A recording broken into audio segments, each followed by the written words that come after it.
Aquests dies, l'exposició del concurs Montfoto a la Casa de la Cultura rep uns visitants molt especials. Són els alumnes de 5è de primària de les escoles de Lloret. Amb 10 i 11 anys no són simples observadors de la mostra, sinó que venen a treballar les imatges a fons.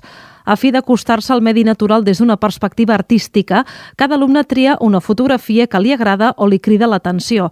L'ha d'analitzar a fons, què hi veu, què pensa o sent i quines preguntes li planteja la imatge escollida. Aquest animal és molt bonic i m'agrada molt el verd. M'ha preguntat quin és aquest animal i què fa, on mira. He tirat aquesta foto perquè he vist que hi ha alguna misteriós en aquesta foto i ja que tinc l'oportunitat amb la fitxa, amb l'ajuda de la fitxa, investigar-ho, he decidit agafar aquesta foto.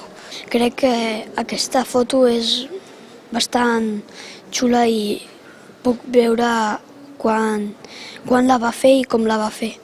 Que crec que està caçant, està esperant alguna presa i això és de nit i crec que això, el color de la serp és real. Després d'anar a la Casa de la Cultura i fer el treball de camp, el proper pas per als alumnes és intentar respondre als interrogants que s'han fet amb les imatges de Montfoto.